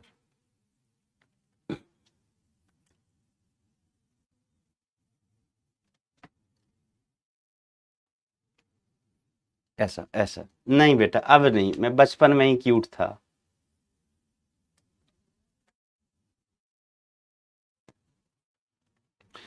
अच्छा आगे बढ़ते हैं। हाँ बेटा बताएंगे बताएंगे, चलो ये हो गया, ठीक है। और यहां से हमने बिंदु आवेश कारण विद्युत क्षेत्र भी ज्ञात कर लिया। अब देखो बेटा, अनंत लंबाई के रेखीय आवेश के कारण विद्युत क्षेत्र, क्वेश्चन कराइए बेटा वो सवाल ही थे जो घन घन के अपन घन चक्कर बने घूम रहे थे ना, घन के सवाल कर रहे थे, घन के केसेस कर रहे थे, वो सवाल ही थे मेरे भाई, है ना। चलो अगला केस, अगला केस ये भी इंपॉर्टेंट है बेटा बोर्ड के लिए। ये अभी जो डेरिवेशन मैं बताने बार जा रहा हूं, ये सारे के सारे डेरिवेशंस बेटा बोर्ड के लिए इंपॉर्टेंट होंगे एप्लीकेशंस ऑफ गॉस लॉ में, ठीक है। तो अनंत लंबाई के, अनंत, तुम परिश्रम परिश्रम पता नहीं कौन से बैच के पीछे पड़े रहते हो भाई, आपकी बोर्ड की सारी चीजें इसी में कवर कर दी जाएंगी। अनंत लंबाई के रेखीय आवेश के कारण, रेखीय आवेश के कारण विद्युत क्षेत्र, इलेक्ट्रिक, FIELD, इलेक्ट्रिक फील्ड, साथ देना भैया हमरा। वैसे इसको हम कैलकुलेट कर चुके हैं पहले, लेकिन मैंने आपको बोला था कि जब बोर्ड में पूछा जाएगा तो हमें जो डेरिवेशन करना होगा, व्यंजक ज्ञात करना होगा, वो ज्ञात करना होगा with the help of Gauss law, with the help of Gauss law. तो देखो हमारे पास एक रेखीय आवेश है, हमारे पास कैसा एक रेखीय आवेश अनंत लंबाई का, बहुत ही बड़ा रेखीय आवेश है। और रेखीय आवेश घनत्व तो कितना है भाई साहब, लैम्डा। रेखीय आवेश घनत्व तो कितना है भाई साहब, लैम्डा है, ठीक है। अब आप जरा सोचो और बताओ कि अगर हमें रेखीय आवेश को सममिताकार रूप से, सिमेट्रिकली बंद करना है, रेखीय आवेश को सिमेट्रिकली चहुं ओर से बंद करना है, तो सतह कैसी होनी चाहिए, सतह कैसा लेना चाहिए हमको, किस प्रकार से सतह लेना चाहिए, सोचो बताओ। रेखीय आवेश है, उसको हमें चारों ओर से बंद करना है भाई साहब, ओ भाई साहब, रेखीय आवेश है, चारों ओर से, चहुं ओर से बंद कर देना है।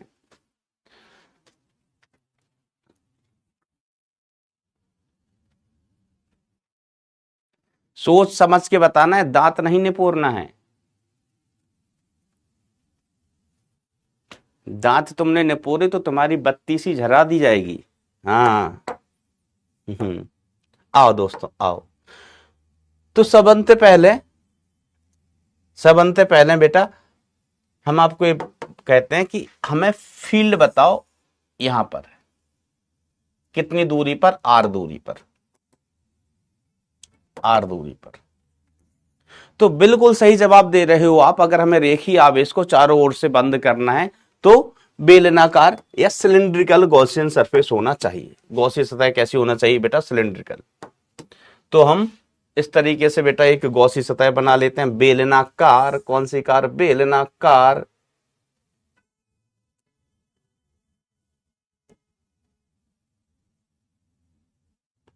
राम नारायण बाजा बजाता, सब लोगों का दिल बहलाता, सब लोगों का।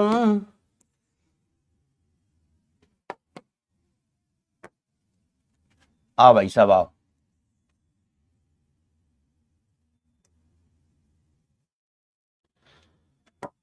अब इसकी विद्युत बल रेखा सोचो जरा कैसी होती। मैं भूल गया, घर से याद करके आया था, भूल गया। कितना भूलता हूं यार। इसकी विद्युत बल रेखाएं किस प्रकार से होंगी? रेखीय आवेश की मैं बता चुका हूं। अनंत लंबाई के रेखीय आवेश की विद्युत बल रेखाएं। तो बेटा इसकी जो विद्युत बल रेखाएं होती है वो त्रिज्यीय बाहर होती हैं, है ना। ट्यूबलाइट से जैसे रोशनी निकलती है, ट्यूबलाइट से क्या निकलती है बेटा? रोशनी। वैसी इसकी विद्युत बल रेखाएं होती हैं। तो इलेक्ट्रिक फील्ड की मैं दिशा बनाऊं, इलेक्ट्रिक फील्ड की दिशा, तो जिंग, ये होगी अपनी इलेक्ट्रिक फील्ड की दिशा। ठीक है, इस पॉइंट पर निकालना था, तो जिस पॉइंट पर हमें निकालना है इलेक्ट्रिक फील्ड, हम उस पॉइंट पे भी बात करेंगे। This will be the direction of electric field. ठीक है, एक ही नहीं होगी बेटा, है ना, रेडियली आउटवर्ड ऐसे बहुत सारी होगी इलेक्ट्रिक फील्ड, है ना। विद्युत बल रेखा मैंने इसकी बना के बताई थी आपको, साइड व्यू भी बनवाया था, याद करो जब हम विद्युत बल रेखाएं पढ़ रहे थे तब। पर तब नहीं बेटा, जब हमने रेखीय आवेश पहले बताया था तब आपको बताया था कि विद्युत बल रेखाएं कैसी होंगी, है ना। तो इस तरीके से त्रिज्यीय भार, ऊपर से देखें या नीचे से देखें, नीचे से ऐसे देखें, क्यों विद्युत बल रेखा तुम कैसी हो, विद्युत बल रेखा तुम कैसी हो। हम नीचे से देखेंगे तो विद्युत बल रेखा हमें ऐसी दिखाई देंगी, day day day day day day, ऐसी भाई साहब।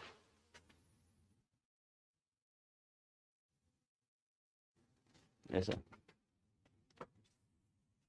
ये कह रहा है बालक सर ये बेलन कम टंकी ज्यादा। बेटा टंकी भी बेलनाकार ही होती है, टंकी कैसी हो है? बेलनाकार। चलिए जल्दी, कम ऑन। कदलोन कलासाना बैठ कंटीन पी के बकचीन पींद सी चानी बनौने सलाह कि मैं कुछ करिए दब गया समानी। आओ आओ भाई साहब।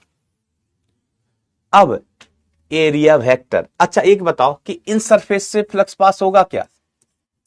इस सरफेस से फ्लक्स पास होगा क्या? सर फ्लक्स क्या होता है? विद्युत बल रेखा। तो हम कहेंगे विद्युत बल रेखा होती ना, तो भाई साहब इससे तो गुजरने वाली नहीं है, ना ऊपर वाली सतह से ना नीचे वाली सतह से। ना ऊपर वाली सतह से विद्युत बल रेखाएं गुजरने वाली हैं, ना नीचे वाली सतह से विद्युत बल रेखाएं गुजरने वाली हैं। फ्लैट सतहों से विद्युत बल रेखाएं बेटा नहीं गुजरेंगी। सर क्यों नहीं गुजरेंगी? देखो, अरे भाई विद्युत बल रेखा इधर से निकलेंगी, इधर से निकलेंगी, इधर से निकलेंगी, इधर से निकलेंगी, इधर से निकलेंगी, इधर से निकलेंगी। इस सतह से विद्युत बल रेखा कब निकलती? जब विद्युत क्षेत्र ऐसा होता। तो क्या ऐसा विद्युत क्षेत्र होता है क्या? जो मैंने हरे कलर की लाइंस बनाई है, विद्युत क्षेत्र इस दिशा में होता है? नहीं होता है मास्टर, नहीं होता है। इस दिशा में विद्युत क्षेत्र नहीं होता है। हम कहेंगे वेरी वेरी गुड बेटा, वेरी गुड। ठीक है, मैथमेटिकली भी मैं बता सकता हूं, मैथमेटिकली भी मैं बता सकता हूं कि इस सतह से विद्युत फ्लक्स क्यों नहीं गुजरेगा। देखो, अगर मैं इस पॉइंट पर विद्युत बल रेखा बनाऊं, इस पॉइंट पर विद्युत बल रेखा बनाऊं, चलो, तो ई इस दिशा में हुआ। हाँ मास्टर, ई कहां हुआ? इस दिशा में हुआ, इस दिशा में। एरिया वेक्टर फ्लैट सतह का, फ्लैट सतह का एरिया वेक्टर कहां होगा? तो भैया फ्लैट सतह का जो एरिया वेक्टर हो वैसे, एरिया वेक्टर सतह के लंबवत हो वैसे, एरिया वेक्टर कहां हो वैसे? सतह के लंबवत। Can you tell me what will be the angle between E vector and A vector in this particular case? कि यहां पर ई और ए वेक्टर के बीच what will be the angle? आप कहेंगे सर 90 डिग्री। देख लो खुद की पर्सनल पर्सनल आंखों से देखो भाई। आशीष ओझा, आशीष ओझा, पगलेट पगलेट। ना, इतनी हिम्मत ना है भाई। आजा। ई इधर पगला कह रहा है कि क्लास बंद कर दो नहीं तो गोली मार दूंगा। बेटा हम ऐसे पकड़ लेंगे चुप। तुमको पता नहीं है हम साउथ इंडिया के बहुत मूवी देखते हैं, है ना? तुमने देखा होगा रजनीकांत भाई साहब गोली आ रही जप करके पकड़ ली और फिर ऐसे फेंक दी। समझ गए गधे? चलो इधर ई ए वेक्टर, ई ए वेक्टर। अब माय डियर फ्रेंड फ्लक्स लिखें तो फ्लक्स क्या होता है? ई ए कॉस 90। कॉस 90 का मान कितना? कॉस 90 का मान शानदार 0 डिग्री होगा। ये क्या हो गया? 0 डिग्री हो गया, है ना? सॉरी, कॉस 90 का मान 0 ही हो गया। कॉस 90 कितना? 0। तो फ्लक्स कितना? 0। कॉस 90 0 तो फ्लक्स कितना? 0। ठीक है, तो ये तो मैथमेटिकली बताया बेटा मैंने। अदरवाइज आप कॉमन सेंस से देख पा रहे हैं कि यहां से इस सतहों से, फ्लैट सतहों से कोई फ्लक्स पास नहीं होगा। जो भी फ्लक्स पास होगा वो ये वक्र सतह से, कर्व्ड पार्ट से पास होगा, है ना? बेलन इस प्रकार से होता है, इस प्रकार से। तो ये वक्र पृष्ठ होता है, वक्र पृष्ठ, इससे फ्लक्स पास होगा। यहां से नीचे से या ऊपर से, नीचे से या ऊपर से फ्लक्स पास नहीं होगा। हम्म। चलिए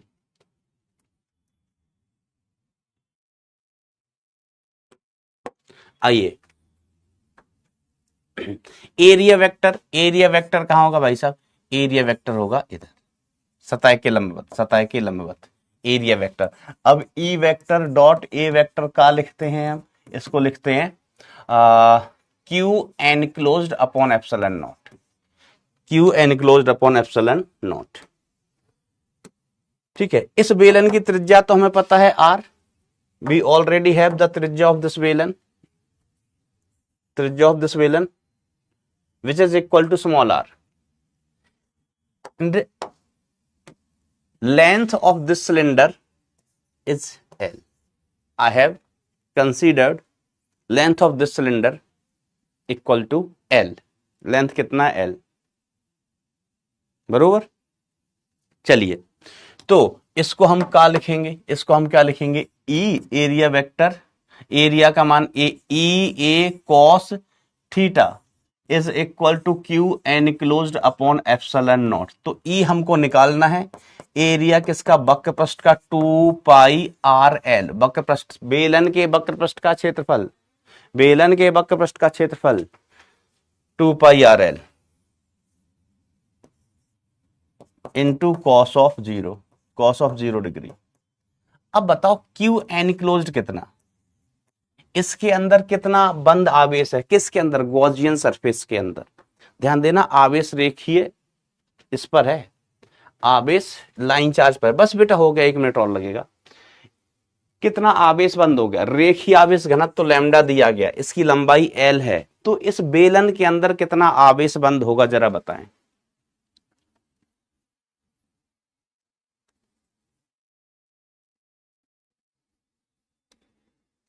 बताओ जरा, कोशिश करो।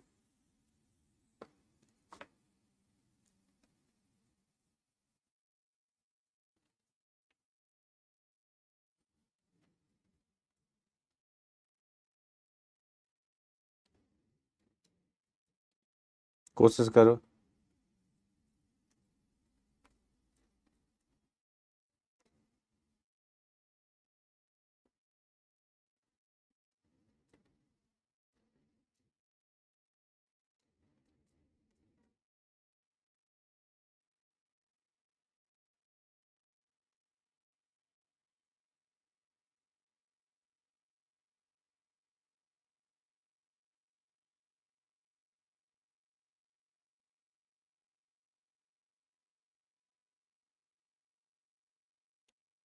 जल्दी। तो लंबाई कितनी है भाई?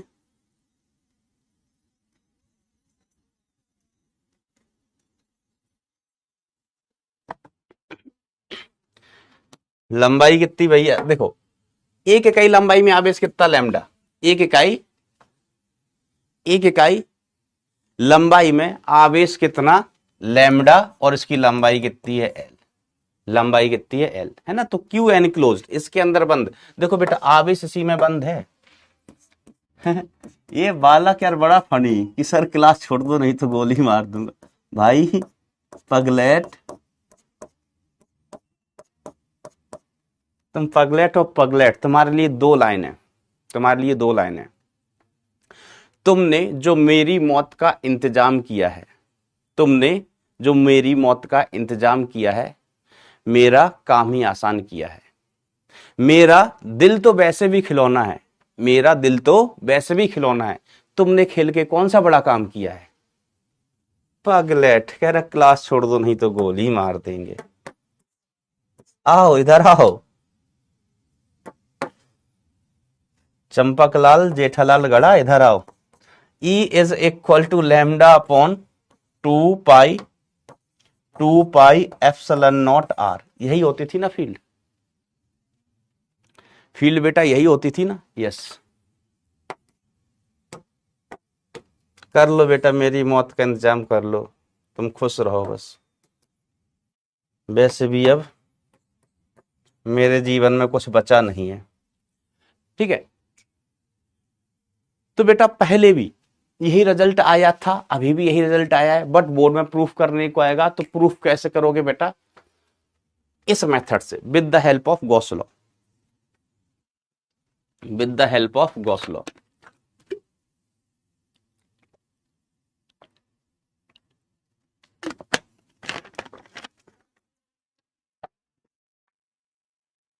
हम्म। चलिए तो आज के लिए इतना ही। हाँ थोड़ा दो चार मिनट ज्यादा हो गए। हाँ तो 2-4 मिनट बेटा लेट भी तो आए थे आप, 7:34 पर आए थे बेटा आप क्लास स्टार्ट करने।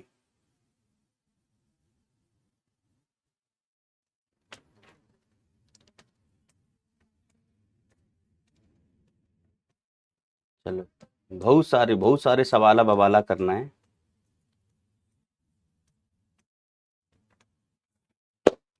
तो बेटा एक बार थम्स अप थम्स डाउन हो जाए भाई, कितने लोग टच में चल रहे हैं, कितने लोग सीख रहे हैं, जल्दी से थम्स अप थम्स डाउन हो जाए।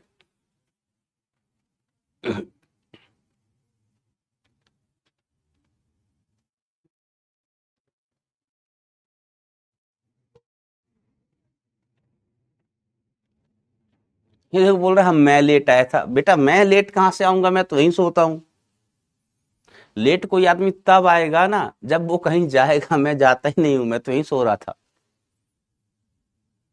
बस मुझे किसी ने जगाया नहीं टाइम पे।